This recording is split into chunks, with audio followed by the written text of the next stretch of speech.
mer. Il est temps de rejoindre, comme chaque jour, Héloïse en direct aujourd'hui du Loiret à Amilly. Mais pour quelle raison êtes-vous à Amilly, Héloïse, ce matin? Bonjour. Bonjour Jérémy, bonjour à tous. Eh bien, je suis à Amilly parce qu'il y a un lieu que j'ai découvert il y a peu et que j'avais envie de partager avec vous. C'est un petit peu normal que je l'ai découvert il y a peu de temps puisque c'est un lieu qui a ouvert ses portes en 2016. Nous sommes aux tanneries d'Amilly. Alors, si ça s'appelle les tanneries, c'est parce que c'était ici avant une tannerie qui a fonctionné pendant une vingtaine d'années et qui est devenue aujourd'hui un centre d'art contemporain. Alors, vous le voyez, il y a un très très beau bâtiment derrière moi. En fait, c'est tout un ensemble ici consacré à l'art contemporain. Il y a une résidence d'artistes également et une école d'art amateur. Évidemment, on va se concentrer sur cet immense bâtiment qui se trouve derrière moi où il y a toutes les expositions. On va parler d'art contemporain, on va surtout parler du passé aussi parce que le passé ici, il a été très très important et il marque encore le présent. Bref, vous l'avez dit, la météo, c'est pas trop ça en ce moment. Il fait vraiment frisquet, Carole. J'espère que vous allez nous annoncer quelques petites remontées de température. Nous, on va aller se mettre à l'abri au chaud. On va vous faire découvrir dans un premier temps la grande halle. Juste avant ça, on est un peu curieux de savoir en fait quelle est cette grosse pomme de pin là, contemporaine qui est à vos côtés, Héloïse. Eh bien, en fait, c'est vrai que j'ai oublié de vous le dire. Dans tout cet ensemble consacré à l'art, eh bien, il y a ce parc de sculptures. Et c'est une des installations que vous pouvez découvrir dans le parc. Évidemment, quand il y a un petit brin de soleil et quelques degrés supplémentaires, c'est tout de suite plus sympa. Et vous voyez, même en hiver, c'est très, très joli. Et puis, en plus, on a de la chance. Pour le moment, on a un petit coin de ciel bleu. Effectivement, c'est très joli. C'est de l'ardoise, du zinc, Héloïse. De loin, on confond un peu le matériau. J'aurais tendance à penser que c'est de l'aluminium. Je vais me le faire confirmer, mais en tout cas, c'est très solide. Et vous voyez, l'avantage, c'est que vous pouvez venir toucher, vous approcher. C'est un métal ou de l'aluminium. Je me renseigne, je vous dis ça tout de suite. Très bien, à tout de suite. Avant le Loiret, je dis expérience parce que effectivement, lorsqu'on parle d'art contemporain, on teste de nouvelles choses. Oui, Jérémy. Alors, j'ai la réponse à la question que vous m'avez posée tout à l'heure. La sphère qu'on a vue, c'est en zinc, qui a été travaillée, je crois, à l'acide. Mais je tiens l'information d'un expert, j'ai envie de dire, le directeur de cet espace avec qui je suis, Eric. Bonjour. Et merci beaucoup de nous accueillir ici. Belle entrée en matière que cette grande halle. C'est le premier endroit où on s'insère ici quand on arrive aux tanneries. Exactement, d'une manière toute naturelle. Lorsqu'on arrive sur le site, on se dirige vers le grand bâtiment, qui est l'endroit où les tanneries existaient. Et là, on est vraiment au cœur du dispositif. Sous les planchers de bois qui se trouvent un peu plus bas, vous avez conservé les fosses dans lesquelles les peaux trempées, passant de l'une à l'autre, avec des niveaux de tanin et des mélanges différents pour préparer un cuir qui était un cuir industriel. On n'était pas sur de la chaussure, du sac ou du vêtement. On fabriquait des courroies pour les machines, on fabriquait des ceintures, des cartouchières. La galerie a été... les tanneries ont été construites en 1947, juste après-guerre. Elles ont fonctionné pendant 20 ans. Elles ont été conçues directement en lien avec la réalité de ces peaux. En fait, la dimension de la peau a donné la dimension des fosses, qui ont donné la hauteur, qui ont donné la largeur du bâtiment. Tout devait pouvoir passer de l'un à l'autre. On passait de l'intérieur à l'extérieur. Comme toute tannerie, c'est un bâtiment ouvert aux 4 coins du bâtiment, aux 4 vents, de manière à aérer, ventiler, faire sécher, etc. Et on est un petit peu finalement en dehors du bourg aussi parce que c'est une tannerie et qui a l'odeur qui est très forte. Exactement. C'était aussi une évolution de l'architecture industrielle. À l'origine, au 19e siècle, les tanneries se trouvaient à Montargis même.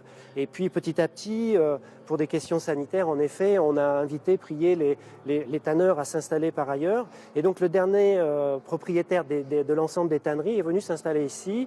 On est quasiment à la campagne, on est entre 2 bras du loin, on est entouré d'arbres, c'est peu visible, il y a beaucoup d'eau, donc c'est favorable pour ce traitement. Et donc le bâtiment a été construit d'une manière uniquement fonctionnaliste, utilitaire. Bâtiment qui ensuite est devenu quoi? Puisque 20 ans de tannerie, ça s'arrête? Oui, c'est assez court, parce qu'en fait, à ce moment-là, surgissent les nouveaux textiles, les nylons, les caoutchoucs, et finalement, ça vient modifier un petit peu la donne. Les cuirs, on n'en a plus besoin, les cuirs industriels disparaissent, et donc la tannerie fait faillite en 1967. Elle va rester encore un lieu de stockage de produits industriels pendant quelques années. Et puis ensuite, elle va vraiment devenir une friche. Pendant 30 ans, c'est un lieu qui va plonger dans le silence, qui va petit à petit se défraîchir, s'altérer même, puisque on va voir apparaître, la nature va reprendre ses droits, voilà, va rentrer un peu à l'intérieur. Et ça devient un lieu un peu particulier, un peu singulier, un lieu de projection pour beaucoup d'habitants d'Amilly. La ville le rachète en 2000-2001, principalement pour sécuriser la zone, pour conserver ce bâti qui a quand même une histoire locale. Hein, c'est la dernière trace de cette industrie des tanneries sur le Montargois. Et puis très tôt, parce que Amilly est une ville qui s'est toujours engagée pour la question des arts, que ce soit la musique, les arts plastiques, l'architecture. C'est ce qui fait son identité aujourd'hui, grâce à l'engagement d'un maire qui, sur plusieurs mandats, a favorisé finalement cette qualification de cette ville d'Amilly. Il décide d'en faire un lieu culturel sans trop savoir si ça sera un lieu dédié au spectacle vivant, à l'art contemporain. Donc c'est à ce moment-là que des artistes viennent l'été créer ici, Exactement. Exposer. Alors, ça s'explique de deux manières. À savoir qu'à Amilly, on n'est qu'à 1 heure de Paris, et tout autour de Paris, il y a beaucoup d'artistes qui viennent s'installer parce qu'ils trouvent des bâtiments de ferme, des grands espaces pour travailler, et que sur Paris, ça devient de plus en plus compliqué, notamment après la Seconde Guerre mondiale. Donc ça, c'est une première réalité. La deuxième réalité, c'est que ces artistes qui sont sur le territoire sont actifs, sont engagés, ils veulent montrer leurs travaux, ils veulent montrer la réalité de l'art contemporain, et la ville, dans sa politique orientée vers une valorisation des formes d'art, les soutient, les accompagne, se crée une association, la ville leur met à disposition un petit local en centre-bourg, et partant de là, ils programment des expositions très régulièrement. Et c'est vrai que l'été, ils viennent investir ces friches pour proposer des expositions absolument particulières. C'est des expositions où les artistes sont invités à dialoguer avec le lieu et à créer vraiment en fonction de l'espace, des endroits. Et c'est exactement ce qui se passe avec l'exposition ici actuellement en cours. Une superbe transition que vous avez faite vous-même, impeccable. Voilà, on accueille depuis samedi dernier une installation vidéo d'une artiste suisse alémanique qui s'appelle Eva Borner, qui a un triptyque vidéo sur 3 écrans, qui parle de la construction et de la reconstruction des villes. Alors là, elle a tourné à Shanghai et elle montre le bouleversement finalement que l'on a connu, nous, j'imagine, après-guerre, dans les années 50-60, de forte expansion économique où il faut construire, reconstruire, mais aussi détruire pour créer des nouveaux environnements urbains, etc. Et il y a tout ce drame qui se joue dans cette vidéo qui est plutôt intéressant. Voilà. Alors, on va en reparler. Merci beaucoup pour cette présentation des lieux. Je dis qu'on va en reparler. Pourquoi ? Parce que finalement, dans cette grande halle, là, pour le moment, vous avez vu, c'est assez vide. Il y a une expo qui est en train d'être démontée, une qui vient de démarrer.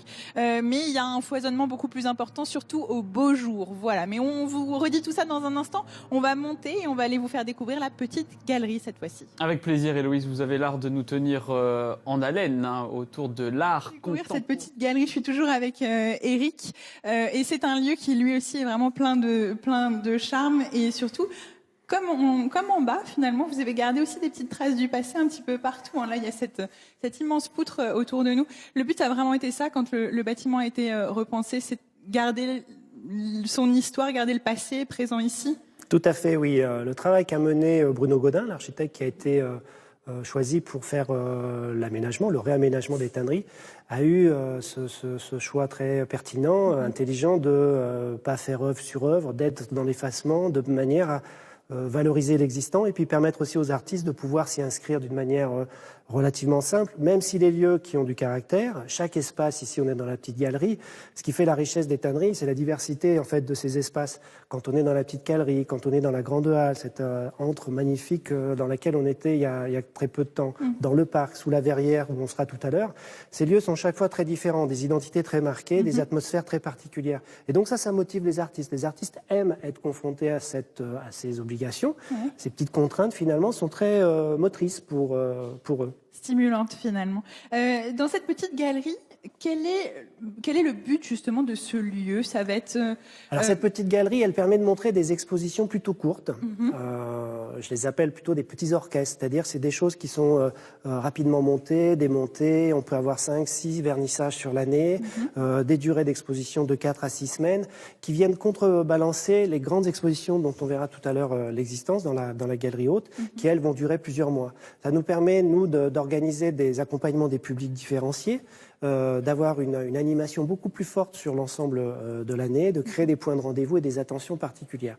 Cette petite galerie, elle permet aussi de décliner des projets sur des thématiques parallèles au sein d'un même projet. C'est ce qui se passe actuellement puisqu'on reçoit pour cette ouverture de saison depuis septembre, dans le cadre d'un partenariat avec le Fraccent, la Biennale d'architecture d'Orléans qui est en cours, je crois, jusqu'au mois d'avril. Jusqu'au 1er avril, les expositions vont se dérouler ici. Et donc, la proposition d'Abdelkader Dabani, le directeur du FRAC, a été d'inviter un collectif d'architectes norvégiens qui s'appelle Montekula, qui ont proposé, à partir d'une carte blanche, un dispositif d'exposition, 5 portraits architecturés ou architecturaux, je ne sais pas comment dire, qui viennent présenter, parler de personnages liés à des cultures pas forcément les plus connues, mais qui se sont trouvés à un moment donné en situation d'isolement, de retrait sur des îles pour des volontés personnelles ou au contraire un peu orientées par des pouvoirs en place qui souhaitaient les mettre à ce moment-là en situation. C'est ce qui explique qu'on a ces structures-là et puis on a à chaque fois,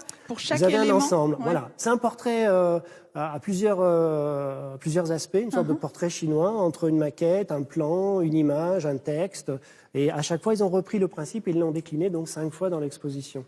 Et chaque pièce, finalement, est la manière de traduire la thématique de cette biennale, marcher dans le rêve d'un autre, puisque sur ces 5 parcours individuels, ces architectes ont parcouru finalement leur vie, leur carrière, ce qu'ils ont réalisé, ce qu'ils ont pensé, et l'ont habité d'une certaine manière. Là, on est sur de l'architecture, des architectes. Le but, ça va être de mettre quoi dans vos espaces ici? Alors, c'est très exceptionnel parce que là, on est un vraiment centre le lien d'art avec contemporain. la biennale. Exactement. On est un centre d'art contemporain, donc notre objectif premier, c'est de montrer l'actualité de l'art d'aujourd'hui, c'est de montrer des artistes émergents, c'est de montrer des artistes confirmés, c'est d'investir toutes les formes relevant de l'art contemporain, la photographie, la vidéo, l'installation dans la grande halle le démontre, mais aussi la peinture, la gravure, la sculpture, l'installation. Donc, on est vraiment sur ce registre-là. Là, c'est le partenariat avec le FRAC qui est intéressant parce que justement, on sait que les arts maintenant sont poreux. Il n'y a plus de limites établies trop entre l'installation, la sculpture, la scénographie. On est très proche parfois du registre du spectacle vivant ou de l'architecture et inversement, réciproquement aussi. Donc l'idée, c'était de montrer ces passerelles entre ces deux univers. Ok. Merci beaucoup pour cette découverte de la petite galerie.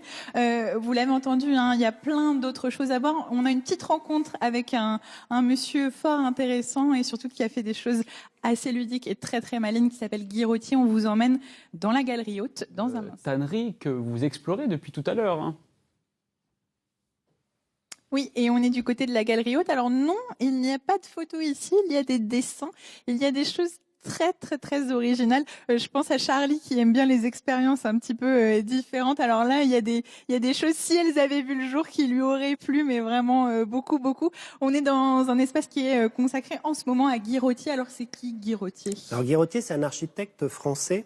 On a l'habitude de le qualifier d'architecte de projet. Il a peu bâti, mais il a beaucoup rêvé, il a beaucoup imaginé. Il a créé beaucoup de possibles et nombre d'architectes plus jeunes se revendique d'un attachement particulier à sa démarche. Alors, c'était un architecte qui venait en contrepoint de l'époque. C'était dans les années 60. Donc les années 60, c'est l'appétit pour les villes nouvelles, c'est le modernisme, c'est les grandes barres d'habitation, c'est tout ce qui maintenant nous semble un peu coincé. Oui. Mais à l'époque, c'était très moderne, c'était l'utopie sociale et politique, aller vers ces grands ensembles. Et lui a pris un chemin de contre-escarpe. Peut-être ses origines niçoises l'ont justifié. Et il s'est plutôt intéressé à la maison individuelle, à la maison de loisirs, à la maison qui venait justement rompre avec ce grand programme de construction très lourd impliquant beaucoup de population. Et il a inventé cette maison volante. Ouais, qu'on a vu là sur les plans, mais alors il y a une très belle maquette. Une maquette qui est ici et qui montre ce que ça aurait pu être. Puisque, exactement. Mais c'est vraiment super, on se déplace en hélicoptère. Exactement, on se déplace, on se pose où on veut.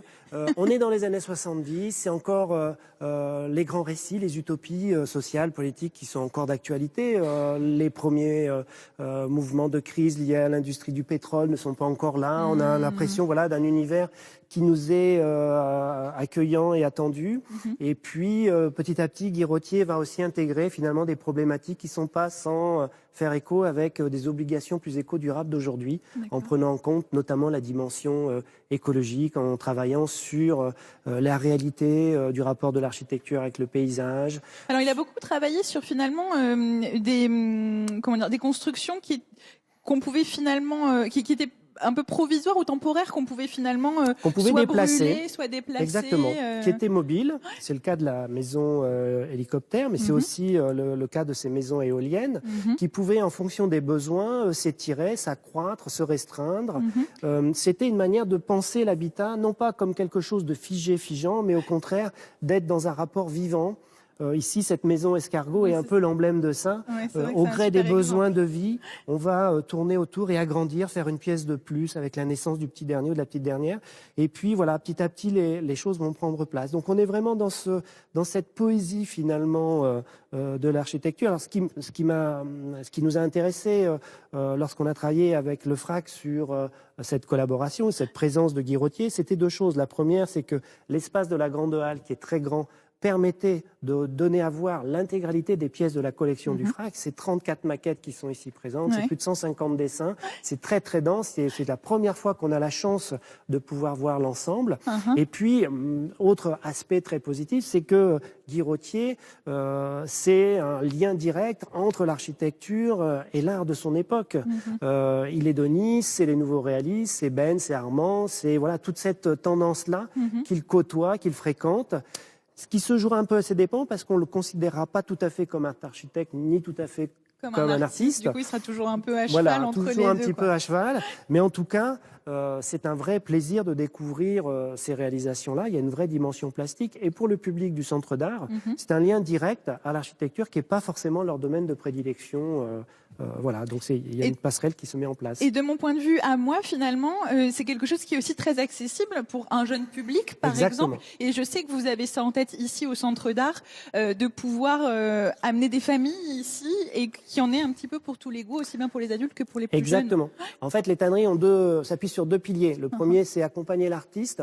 Donc créer les conditions des expositions, de la production, de la création, des résidences, mettre en œuvre des moyens et surtout accompagner les publics parce qu'il n'y a pas d'artistes, il n'y a pas de public. Et on a une très grosse action éducative qui se met en place avec les familles, avec les enfants. Et on accueille, l'an dernier, on a accueilli presque 5000 scolaires qui sont venus en situation de découvrir les expositions. Et actuellement, hormis ce matin, on a beaucoup de classes qui viennent régulièrement. Et c'est vrai que pour les enfants, c'est un univers joyeux, ludique, décalé. Et Guy-Rottier, c'est du bonheur. Enfin, très honnêtement, ils sont ravis, ils sont enthousiastes.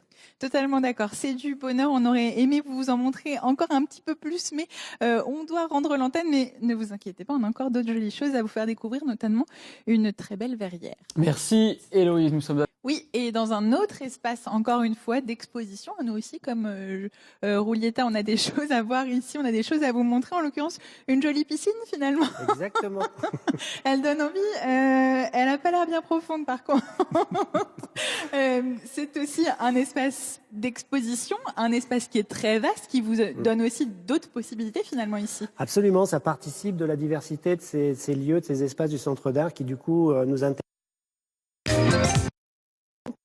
On va voir dans les galeries un type d'œuvres, en bas, ici, des œuvres différentes, et puis dans le parc aussi. Donc là, c'est une pièce qui est aussi liée à la programmation de la Biennale d'architecture d'Orléans, dans un espace à cette grande verrière, où on voit aussi une autre œuvre au fond, qui vient dialoguer avec cette première œuvre, et qui participe finalement de ce qui a été la collaboration aussi entre le Centre d'Art et le FRAC, c'est-à-dire une programmation conjointe, dialoguant l'une avec l'autre, le travail de Suzanne Husky venant discuter avec le travail de Thomas Reynaud qui est ici. Sachant que l'artiste qui est derrière, c'est un artiste choisi par le FRAC et celui-ci, c'est un artiste choisi par le Centre d'Art. Voilà. Donc on est vraiment dans cette proximité, dans ce dialogue que l'une et l'autre des réalisations appellent.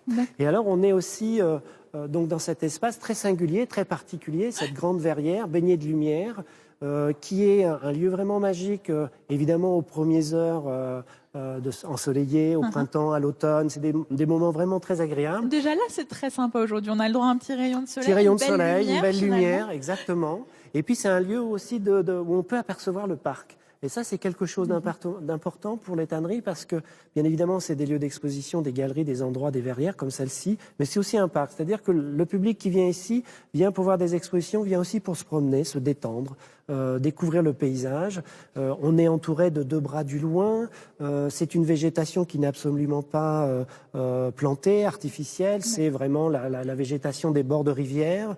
On a des œuvres qui sont implantées dans le parc et qui créent un parcours, une déambulation possible. Et ça, c'est très agréable pour les publics. Ce sont des œuvres qui vont rester là définitivement ou Non. qui sont amenées à changer aussi régulièrement finalement? C'est comme une salle d'exposition, sauf qu'on est sur des temporalités un peu différentes en fait. Les œuvres sont là pour 2 ou 3 ans, et puis ensuite on les renouvelle l'une après les autres, en essayant de construire aussi un propos, un discours qui vient dialoguer avec l'actualité du centre d'art et des expositions. Vous qui êtes à la tête de tout ça, qu'est-ce que vous voulez donner à voir aux visiteurs? On l'a dit un petit peu tout au long de l'émission, mais vous, votre état d'esprit, quand on vous a dit, voilà, vous allez avoir ce superbe centre entre les mains, vous vous êtes dit, ça va être l'occasion pour moi de faire quoi? De faire rencontrer les artistes et son public et leur public, d'être dans un rapport vivant pour les uns comme pour les autres. Les artistes, il faut qu'ils puissent trouver des conditions de vie artistiques avec des espaces pour travailler, avec un accompagnement, des moyens aussi, parce que créer, ça nécessite d'acheter du matériel, de la fourniture, etc. Et pour les publics, on est aussi dans un rapport vivant. On essaye de leur donner cette idée que finalement l'art d'aujourd'hui, qui est peut-être un art compliqué parce qu'il n'est pas historisé, on n'a pas des modes d'emploi qu'on peut trouver un peu à droite à gauche, mais il est accessible, on peut le regarder, on peut aimer, ne pas aimer, on peut en garder un beau souvenir, on peut au contraire très vite passer devant les choses, mais ça fait partie de ce rapport vivant qu'on essaye d'inscrire ici, en tout cas avec l'équipe. Eh ben merci infiniment de votre accueil ici. Je pense qu'on sera amené à revenir forcément parce qu'il va se passer plein de choses ici. Donc merci infiniment Eric. Et puis je vous dis à tout de suite pour vous donner toutes les informations justement pour venir découvrir ce lieu, peut-être venir en famille aussi parce qu'il y a des ateliers famille. Bref, je vous dis tout ça dans un instant. Merci Héloïse, je vois qu'il y a